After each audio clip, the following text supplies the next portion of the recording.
अब हम लोग तो थोड़े दूसरे ढंग के हो गए हैं। नहीं, हमारे पूज्य गुरुदेव पहाड़ी बाबा महाराज खाकचौक वाले महाराज जी किसी गृहस्थ भक्त के पैर में भी मोजा देख लेते तो फिर उसकी खैर नहीं, इतना ललकार के भगा ही देते है। तेरी जय रे तेरी, कितना बड़ा रईस बन गया है। भगवान राधा कृष्ण गोपियां ये तो सब बिना जूता चप्पल और मोजा के घूम रहे हैं, विचरण कर रहे हैं। तुम इतने बड़े रईस हो गए तो घर छोड़ के क्यों आए?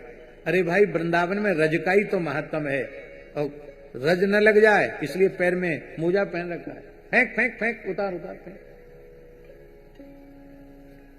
हमारे अखंडानंद आश्रम में माता जी थी, मिथिलेश माता जी, बहुत अच्छी साधिका थी। वो थी और एक और उनकी दूसरी एक साधिका थी बहुत अच्छी, वो भी संत ही थी। तो प्रयाग कुंभ था 2001 में, महाराज जी छत्ता में बैठे थे, वो चली दोनों दर्शन करने आई। अब भयंकर ठंड, प्रयाग का कुंभ, तो मोजा पहने हुई थी। महाराज जी की नजर पड़ी, ऐसा नहीं को पहचानते न हो कि वो तो उनकी भगत ही थी। लगे डांटने, मरेगी नहीं महाराज, ठंड बहुत, तो मरेगी नहीं क्या? अमर होके आई है। अरे तीर्थराज प्रयाग है, यहां की रज पैर से लगने दे। जब तक उतार नहीं दिया तब तक डांटते ही रहे। उतर के फेंकवा, फेंक फेंक फेंक, थैला में मत रख, नहीं थैला में फेंक, बाहर फेंक दे, फेंकवा दिया। स्वयं भी अपने जीवन में लगभग 125 वर्ष की आयु में या 130 वर्ष की आयु में भगवत धाम गए होंगे। तब तक न जूता, न छाता, न चप्पल, न खड़ाऊं कुछ पैर में धारण ही नहीं किया होगा। अद्भुत महात्मा है। वृंदावन की भूमि का ये सौभाग्य है कि श्री ठाकुर जी ने ब्रज लीला में पादत प्राण धारण नहीं किया, और जब ठाकुर जी ने धारण नहीं किया तो श्री जी ने भी धारण नहीं किया, गोपियों ने भी धारण नहीं किया। तो गोप गोपी गाय श्री कृष्ण राधा रानी सबकी आवरण शून्य चरण रज श्री वृंदावन को प्राप्त है।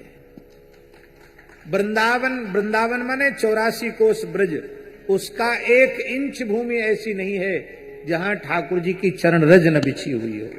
इसलिए कहीं भी लोट लगा लो, आपको ठाकुर जी की चरण रज मिल गई। हजारों साल हो गए, 5,500 साल हो गए हैं, बहुत परिवर्तन प्रकृति में होगा, पर भूमि में क्या परिवर्तन आप लाएंगे? रज तो वही है, गिरिराज जी वही है, यमुना जी वही है, वृंदावन वही है। प्रेम का जागरण, रज में ही प्रेम प्रतिष्ठित है। रज का सेवन करने वालों को विशुद्ध भगवत प्रेम की प्राप्ति हो जाती है। स्वपद रमणम, अपने चरण कमलों के स्पर्श से रमणीय जो वृंदावन है। एक स्वकीया श्री राधा रानी, उनके चरण कमल के स्पर्श से रमणीय वृंदावन। स्वकीया गोपी जन, उनके चरण रज के स्पर्श से रमणीय वृंदावन। अथवा भगवान का अपना धन गोधन, उनकी खुर रज से युक्त श्री वृंदावन, गोरज से युक्त श्री वृंदावन। और एक अर्थ होता है, पद का अर्थ होता है धाम, भगवान का वैकुंठ। स्वपदाद वैकुंठात अपि रमणीयम वृंदावनम, वैकुंठ से भी रमणीय वृंदावन। आप लोग कहेंगे वैकुंठ की महिमा तो पुराणों में बहुत है, वैकुंठ से अधिक रमणीय वृंदावन को आप कैसे कह सकते हैं? जो सौभाग्य वृंदावन को प्राप्त है वो सौभाग्य वैकुंठ को भी प्राप्त नहीं है। हमारे वृंदावन में एक दोहा प्रसिद्ध है, वृंदावन वैकुंठ को तोल्यो श्री हरिदास,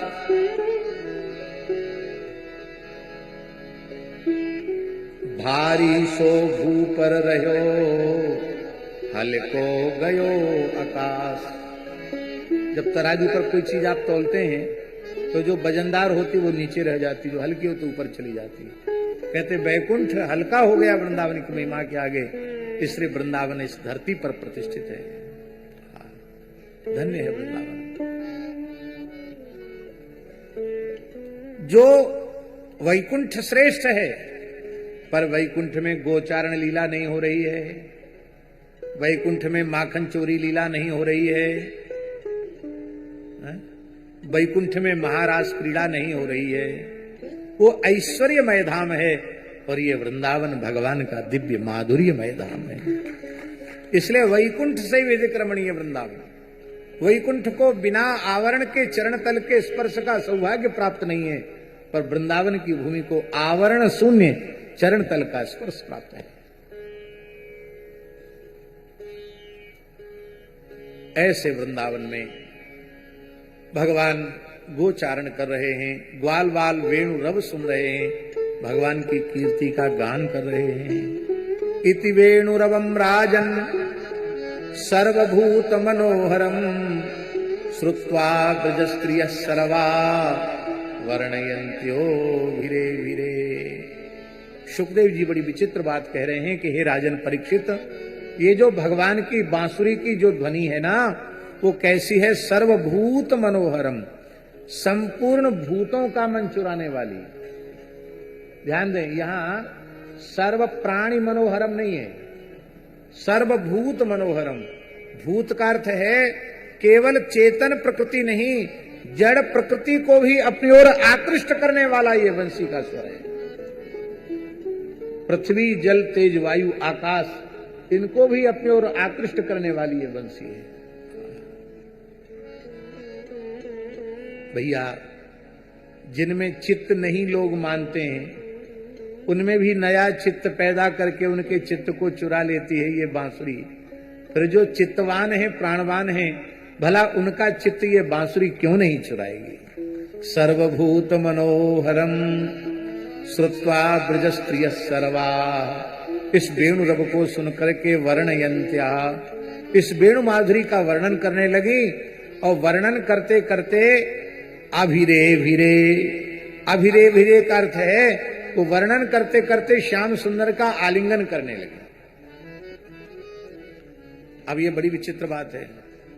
गोपियां तो राधा रानी के महल में राधा रानी की सनिधि में बैठी है, और ठाकुर जी गिरिराज जी की तरेटी में बंसी बजा रहे हैं, गैया चरा रहे हैं, तो आलिंगन इतनी दूर से कैसे आलिंगन हो गया?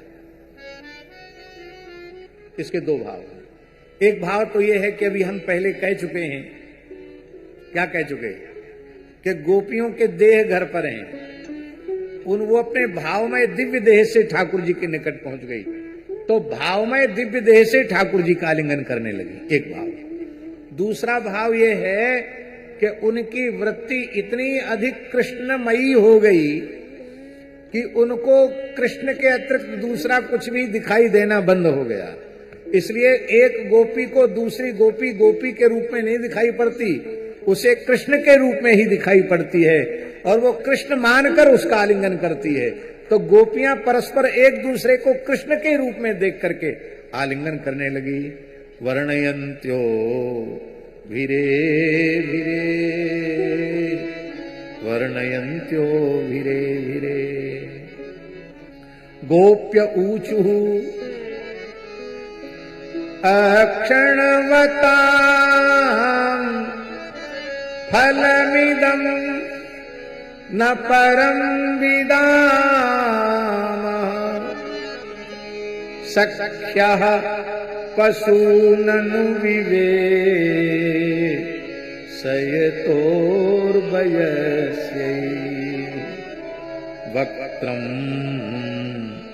ब्रजेश सुतयो रनुवेणुदुष्टम् यैर्वा निपीतमनुरक्त कटाक्षमोक्षम्।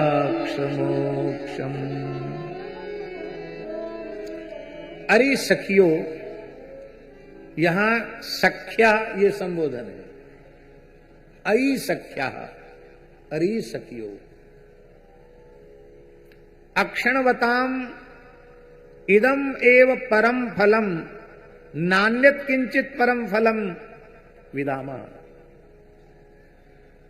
इन देहधारियों का नेत्रवान होने का यदि कोई एकमात्र फल है तो वह यही फल है कि कि इन आंखों से श्री कृष्ण का दर्शन हो, बलराम जी का दर्शन हो, गैया चराते, बंसी बजाते, मंद मंद मुस्कुराते, इनका दर्शन ये आंखें कर ले तो हमारा आंख बाला होना सफल हो गया।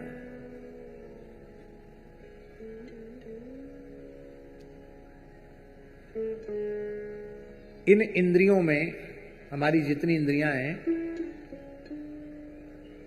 उन इंद्रियों में सबसे अधिक खतरनाक घातक इंद्रिय है दृगिंद्रिय। आंखें सबसे अधिक खतरनाक है।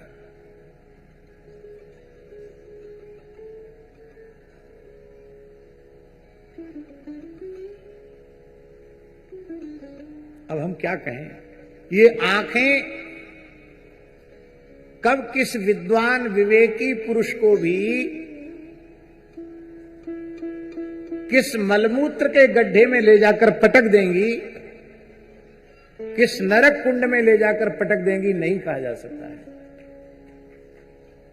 संसार का जो रूप है, जिस रूप पर ये आंखें लट्टू हो जाती हैं और लोग अपना सर्वस्व न्यौछावर करने के लिए पागल हो जाते हैं, वो रूप मलमूत्र के अलावा और है क्या? मलमूत्र ही है।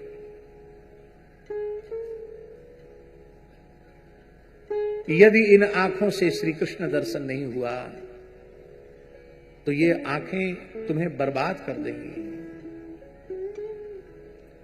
और हमारे इतने जन्म जो व्यर्थ गए हैं, इसका कारण भी ये आंखें हैं। ये कहीं न कहीं लग गई, कहीं न कहीं अटक गई, इसलिए हम भटक गए।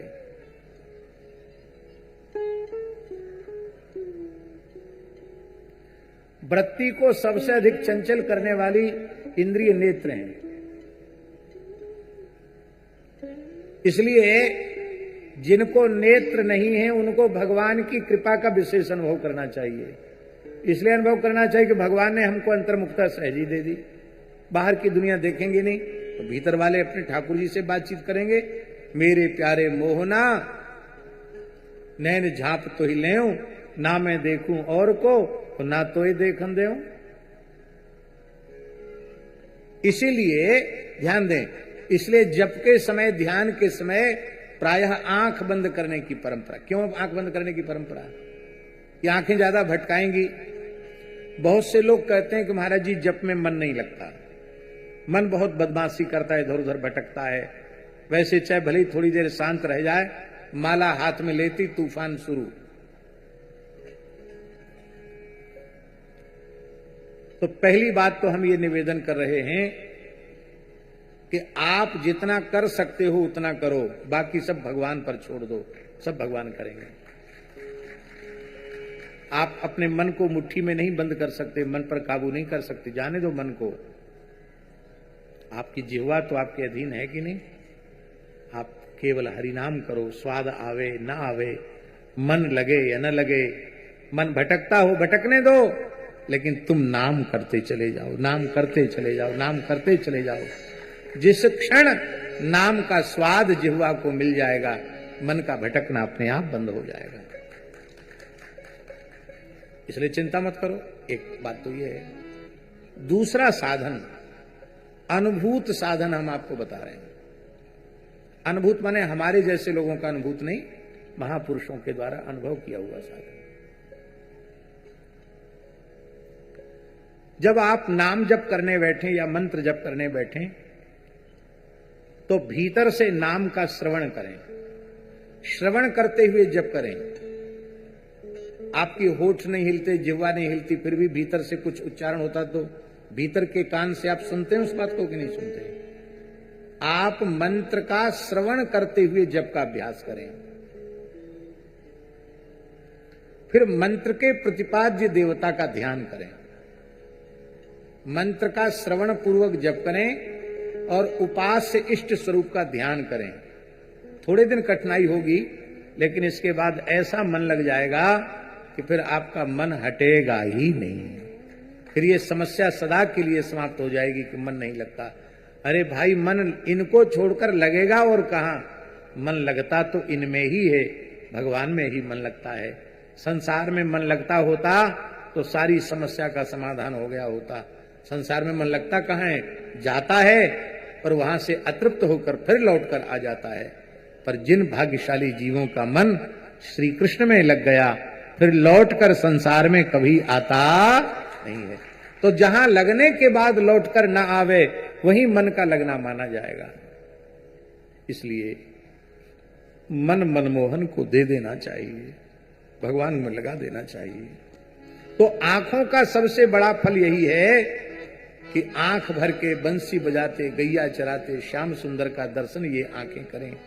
और यदि इन आंखों से दर्शन नहीं होता तो भक्तमाल के टीकाकार श्री प्रियादास जी ने इन आंखों को भूत कहा। क्या कहा? भूत। दृग भूत से छुड़ाए दिए। श्री बिल्व मंगल जी महाराज 7वीं 8वीं शताब्दी में हुए। बिल्व मंगल जी महाराज रसिक संतों में सबसे पुराना काल इन्हीं का है, जिनका ग्रंथ कृष्ण करणामृत है। श्री बिल्व मंगल जी महाराज दाक्षिणात्य ब्राह्मण थे और शास्त्रों के बड़े भारी विद्वान थे। न्याय व्याकरण वेदांत आदि विषयों के जितने प्रकांड पंडित थे, उतने ही अधिक चूड़ांत मूर्धन्य विद्वान थे संगीत के। गाने बजाने में भी उतने ही अधिक प्रवीण थे। और बड़े पवित्रात्मा वेदज्ञ ब्राह्मण थे।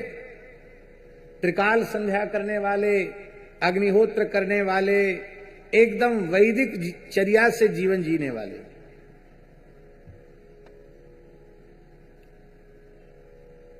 उस समय चिंतामणि नाम की एक वेश्या थी, जो अपूर्व सुंदरी तो थी ही, संगीत विद्या उसकी बड़ी अद्भुत थी। तो प्रायः संगीत वालों में यह होता है कि अरे भाई वहां चलो सुन के आओ, देखो क्या गाते हैं। जिस समय पूज्य पंडित श्री जसराज जी थे, वृंदावन में कभी उनका आगमन होता था तो संगीत के प्रेमी आधी रात को भी उनका गायन हो तो सुनने के लिए चले जाते थे। पंडित श्री भीमसेन जोशी जी, नाम होता कि नहीं, उनका बड़े लोगों का नाम होता है, तो उनको सुनने की इच्छा, संगीत में जो थोड़ी भी रुचि रखते हैं उनका मन होता है कि हम सुनने जाएं। तो बिलमंगल जी ने सुना कि बहुत सुंदर गाती है, बहुत बढ़िया नृत्य करती है।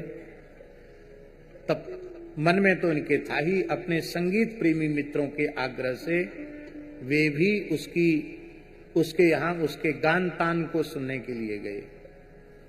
पर उनको लगा कि ये जितना सुंदर गा रही है, इतना सुंदर पखावज वाला बजा नहीं रहा है।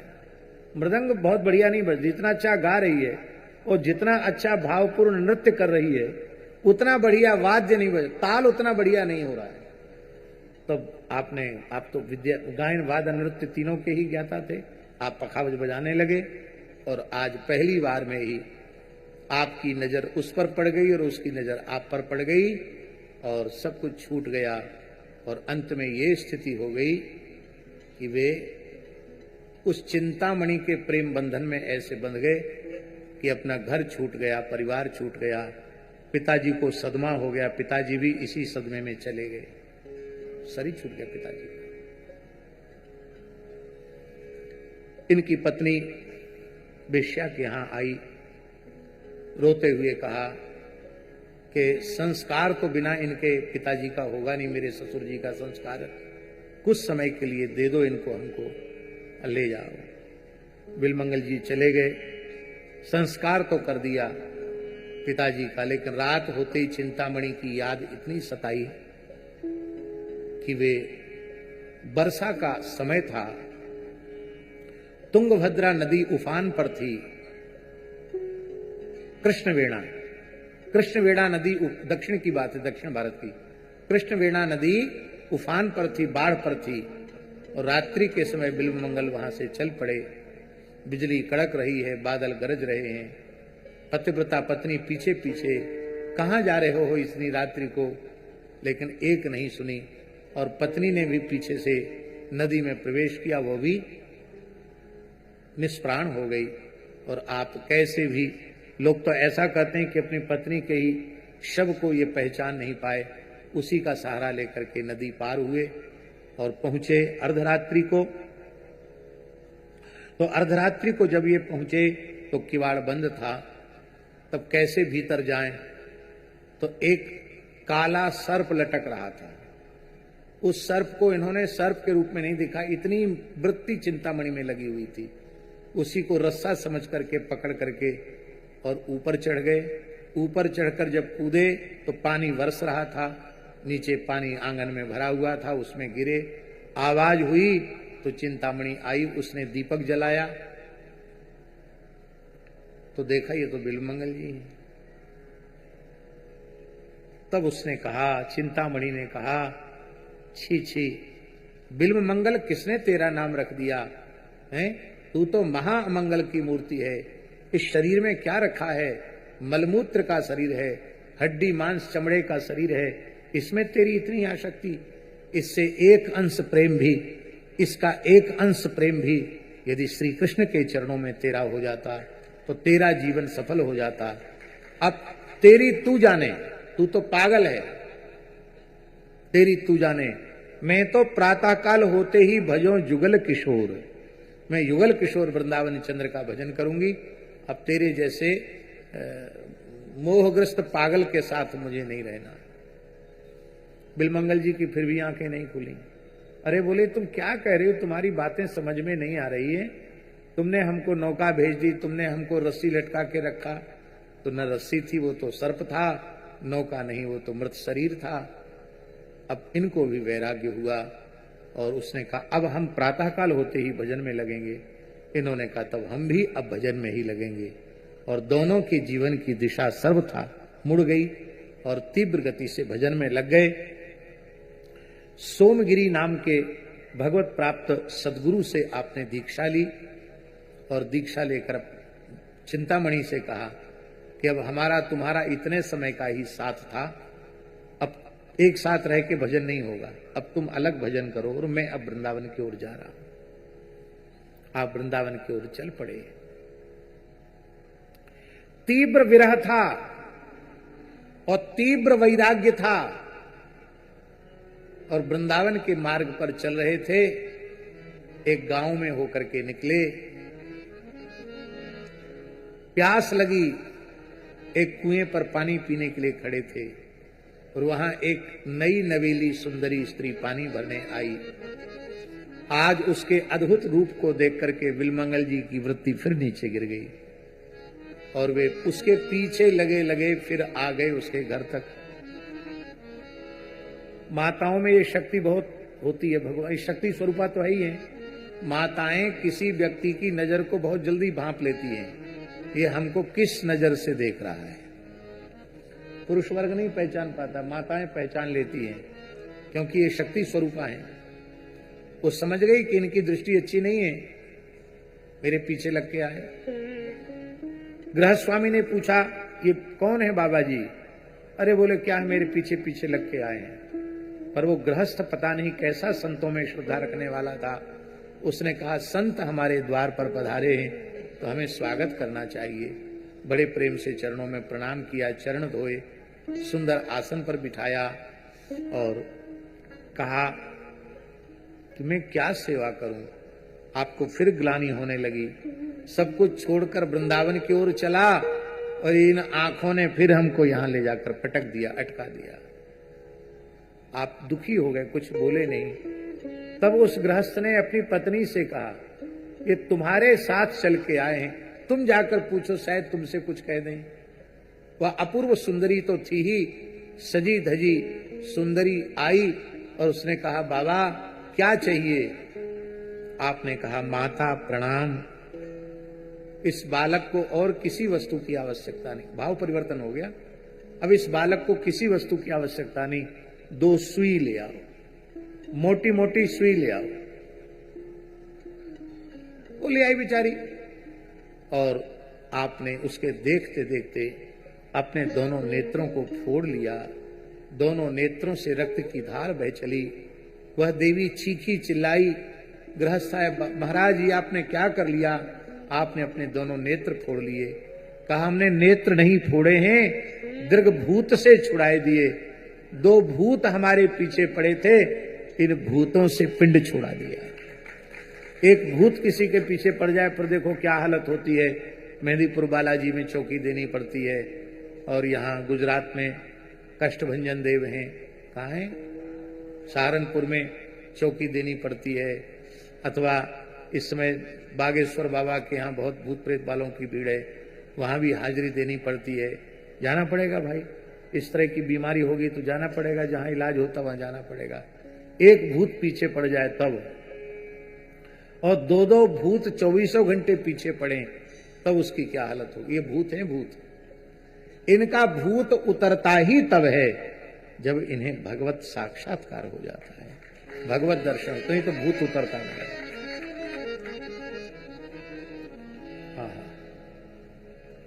गृहस्थ ने कहा महाराज आप रुकिए। बोले आपके यहां आकर मुझे सच्ची आंखें मिली हैं, अब हम यहां रुकेंगे नहीं, चल पड़े। अब नेत्रहीन व्यक्ति को कोई न कोई सहारा तो चाहिए, कैसे उसको मार्ग दिखाई पड़ेगा। तब श्री कृष्ण स्वयं ही एक ग्वाल के वेश में आए। बाबा कहां जाना है? भैया हमें वृंदावन जाना है। तो लाओ हम तुम्हारी लकुट पकड़ लेते हैं। चल पड़े। नूपुरों की ध्वनि सुनकर, मीठी वाणी सुनकर, श्रीअंग की दिव्य सुगंध सुन करके बिलमंगल जी को समझ में आ गया ये दूसरा कोई ग्वारिया नहीं है, ये ग्वारिया गोपाल है। तो धीरे धीरे लकुट का हाथ आगे बढ़ाते बढ़ाते ठाकुर जी का पहुंचा पकड़ लिया, हाथ पकड़, कलाई पकड़ ली। का बाबा लकुट छोड़ के कलाई क्यों पकड़ ली? बोले हम आपको पहचान गए, हम जिनके चरणों में पहुंच रहे हैं वे मेरे प्रियतम श्री कृष्ण आप ही हैं। भगवान ने बचने का बहुत प्रयास किया। अरे भाई हम तो गैया चराते हैं, ग्वारिया हैं, किसी नेत्रहीन पर दया करना ही आफत हो गई, हमारे ही हाथ पकड़ लिया, छोड़ दो। श्री बिलमंगल जी ने हंसते हुए कहा अब हम छोड़ने वाले नहीं हैं। क्यों? बोले अंधों की पकड़ बहुत तेज होती है, हम पकड़ लेते तो छोड़ते नहीं है, हम छोड़ने वाले नहीं हैं, आप मेरे प्रभु ही हैं, और इस निर्जन वन में कोई दूसरा मार्ग दिखाने वाला नहीं हो सकता। आप बीच में क्यों छोड़ रहे हैं हमको? वृंदावन पहुंचाइए। बोले आप तो वृंदावन में ही हैं, क्योंकि मझधार में छोड़ना हमको आता नहीं, आप वृंदावन में हैं। ऐसा कहकर भगवान ने एक झटका लगाया और हाथ छुड़ा लिया। तब बिलमंगल जी ने कहा हस्तमुत क्षिप्य यातोसी बलात् कृष्ण किमद्भुतम हृदयाद् यदि निर्यासि पौरुषम गणयामि ते। आप में बहुत जोर है, बहुत माखन मिश्री दूध मलाई खाई है आपने, एक झटके में इस दुर्बल से हाथ छुड़ाकर आप चले गए, लेकिन यदि आप मेरे हृदय से निकल के दिखावें तो हम समझेंगे कि आप बलवान हैं। इसी का अनुवाद हिंदी में किया गया। हृदय से निकल के दिखाओ तो समझेंगे कि आप में बहुत शक्ति है। भगवान ने कहा प्रेमियों के हृदय से हम निकलते नहीं, और प्रेमी हमारे हृदय से नहीं निकलते। भगवान ने बिलमंगल जी को हृदय से लगा लिया, नेत्रों का स्पर्श किया तो दिव्य नेत्र प्रकट हो गए, आंख फिर से आ गई। बोले क्या चाहिए? बोले वृंदावन में आ गया, वृंदावन से बाहर तो जाना नहीं है, बस आप कृपा कीजिए इन आंखों को फिर से वापस ले लीजिए। किसी नेत्रहीन को नेत्र मिल जाए तो कितनी प्रसन्नता होगी उसको, पर बिलमंगल जी की आंखों को वापस ले लीजिए। क्यों? पूरे जिन आंखों ने सच्चिदानंद कोटि कोटि कंदर्प दर्प दलन मुरली मनोहर श्याम सुंदर का दर्शन कर लिया, अब ये मलमूत्र के भांडों का दर्शन करें ये अच्छी बात नहीं है, इसलिए आंखों को वापस ले लीजिए। भगवान ने हंसकर कहा बिलमंगल जी ये संसार के नाम रूप तब तक अनुभव में आते हैं जब तक मैं सामने नहीं होता हूं। जब ये आंखें मेरा अनुभव करती हैं फिर तो जित देखो तित श्याममयी है, जिधर नजर जाती है उधर प्रियतम ही प्रियतम दिखाई पड़ते हैं। इसलिए अखियां हरि दर्शन की प्यासी, अखियां हरि दर्शन की प्यासी,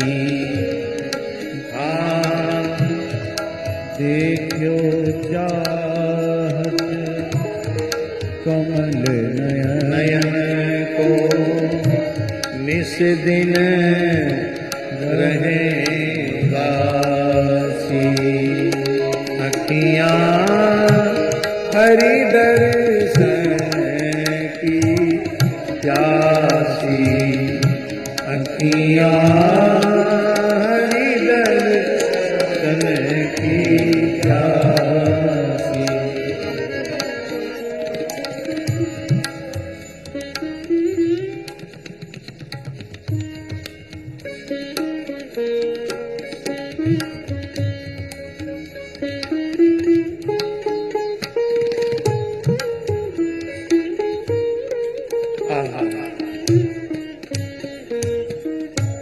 दर्शन को नैना तपे, बचन सुनन को कान, मिलवे को हीरा तपे, जिय के जीवन प्राण।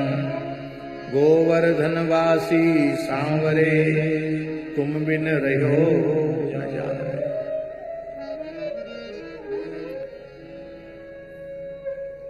ये कैसे हो हमारे जीवन में? इसके कई साधन हैं। पहला साधन है आहार शुद्धि। आहार शुद्धि में यही समझना, जो वस्तु भगवान को भोग नहीं लग सकती है, उस वस्तु को, जो अनिवेदित पदार्थ है, जो भगवत प्रसाद नहीं है, उस वस्तु को आहार के रूप में नहीं लेना। ये पहली शर्त है। क्योंकि आहार की शुद्धि से चित्त की शुद्धि होती है। आहार पर नियंत्रण, और हमें अत्यंत शुद्ध सात्विक पवित्र आहार यदि कोई देने वाला प्राणी भगवान की सृष्टि में है तो वह है सर्वदेवमयी, सर्ववेदमयी, सर्वतीर्थमयी पूज्या गो माता, जो हमें पवित्र आहार देती है। गो कृषि अन्न और गो दुग्धान्न गव्य, इनको लेकर के और आप अपना जीवन का निर्वाह करें। ये आहार शुद्धि बहुत जरूरी है। आहार शुद्धि के बिना बात नहीं बनती।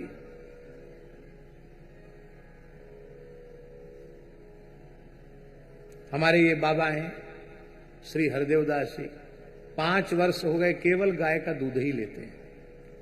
और बताओ, कहीं से कोई बीमारी हो, कोई कुछ नहीं, न नमक, न मिर्च, न हल्दी, न फल, न फ्रूट, न जूस, कुछ नहीं, केवल 2 बार गाय का दुग्ध लेते हैं। और किसी प्रकार का कोई रोग शरीर में नहीं है, कोई बीमारी नहीं, कोई रोग, एकदम प्रसन्न, स्वस्थ और निरंतर सेवा में तत्पर। लोग कहते हैं क्या अकेले दूध पीने से क्या काम चलेगा? ये बात हम कहना नहीं चाहते थे, पर प्रत्यक्ष किम प्रमाणम, प्रत्यक्ष में प्रमाण की क्या आवश्यकता है?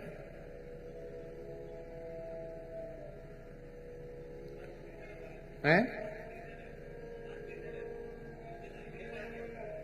हाँ, और एकादशी तो निर्जल। तो भगवान कहने का आशय ही है, पहली आहार शुद्धि। दूसरा साधन, पहला साधन पवित्र सात्विक शुद्ध आहार। दूसरा साधन नाम जप। उठते बैठते, खाते सोते पीते जगते हर समय भगवान नाम का स्मरण, ये दूसरा साधन है। तीसरा साधन स्वाध्याय। स्वाध्याय का अर्थ होता है जिन ग्रंथों के पढ़ने से हम सीधे भगवान की ओर पहुंचे, उन ग्रंथों का स्वाध्याय।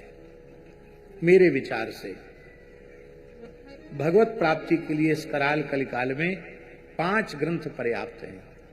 श्रीमद् भागवत, श्रीमद् भगवद गीता, श्री रामचरितमानस, श्री भक्तमाल और श्री विनय पत्रिका। ये 5 ग्रंथ पर्याप्त हैं। ये आपको बिल्कुल सीधे ठाकुर जी के चरणों में ले जाएंगे, आपको कहीं अटकने भटकने नहीं देंगे। आप किसी मत पंथ संप्रदाय के हो, किसी जाति के हो, आप यदि भगवत प्राप्ति करना चाहते हो तो इन 5 ग्रंथों के स्वाध्याय का निश्चय कीजिए। इसके 2 प्रकार हैं। एक प्रकार तो यह है कि मान लो आपके पास समय नहीं है तो एक एक करके ग्रंथ ले लो। भागवत पूरा हो जाए तो गीता ले लो, गीता पूरी हो जाए तो भक्तमाल ले लो, भक्तमाल पूरी हो जाए तो विनय पत्रिका ले लो, विनय पत्रिका पूरी हो जाए तो रामचरितमानस ले लो। इस तरह से कर लो। पर 10-20 मिनट एक बार किसी ग्रंथ को जरूर पढ़ना। स्वाध्याय। पहला साधन आहार शुद्धि, दूसरा साधन स्वाध्याय, तीसरा साधन सत्संग। आप कहेंगे सत्संग कैसे मिलेगा? इस अंश में हम विज्ञान को बहुत धन्यवाद देते हैं कि आज भी आप चाहें तो पूज्य श्री हनुमान प्रसाद पोद्दार जी भाई जी की वाणी यंत्र के माध्यम से सुन सकते हैं। तमाम महान सेठ श्री जयदयाल गोयनका जी के प्रवचन भी सुन सकते हैं, लोगों ने संग्रह करके रखे हैं। डोंगरी जी की वाणी सुन सकते हैं। अनेक महापुरुष हैं। आपकी जिसमें श्रद्धा हो उन संत की वाणी को विज्ञान के माध्यम से भी सुन सकते हैं। हमारे कैलाश जी कहाँ गए? दिखाई नहीं पड़ रहे हैं। ये कैलाश जी ने बड़ा परिश्रम करके एक संत वाणी नाम का, क्या कहते, संत वाणी नाम से एक यंत्र बनाया है। उस यंत्र में बहुत कथाएं हैं, खूब सत्संग की सामग्री है। और गीता प्रेस ने तो कल्याणकारी इतना साहित्य पूरे संसार को दिया है कि हम जीवन भर पढ़ते रहें तो भी पूरा नहीं होगा। इतनी कल्याण की बातें शेठ जी ने, भाई जी ने, स्वामी जी ने सबको बता दी हैं। अब केवल उन्हें मानने की आवश्यकता है, उन पर चलने की आवश्यकता है। अभी हम यहां के बाद 20-21 तारीख को ऋषिकेश में रहेंगे, क्योंकि कल्याण पत्रिका अपने 100 वर्ष पूर्ण कर रही है। कल्याण पत्रिका का शताब्दी उत्सव है। यहां से जाकर उसमें सम्मिलित होना है। भारतवर्ष के और भी अनेक महापुरुष पहुंच रहे हैं। कल्याण पत्रिका आज भी अपने पुराने गौरव में, अतीत के गौरव में आज भी सुप्रतिष्ठित है। बहुत लाभ लोगों को। माने हम तो ये कहेंगे कि इस देश में जो कुछ धर्म सदाचार बचा है, इसमें गीता प्रेस की बहुत बड़ी महत्वपूर्ण भूमिका है। इन महापुरुषों ने बहुत कुछ हमको सत्संग के माध्यम से दिया है। और सबसे बड़ी बात है, किसी संप्रदाय का दुराग्रह नहीं है, मनुष्य मात्र के कल्याण की बात कही गई। इसलिए हम फिर से ये बात कह रहे हैं, कुछ ऐसी संस्थाएं भी पैदा हो गई हैं जो कहती गीता प्रेस का साहित्य मत पढ़ो। हमारी समझ में नहीं आता है कि किस आधार पर ऐसा कहते हैं गीता प्रेस का साहित्य मत पढ़ो। भैया, गीता प्रेस ने वैदिक हिंदू सनातन धर्म को बहुत दिया है, आज भी दे रहा है, आगे भी देता रहेगा।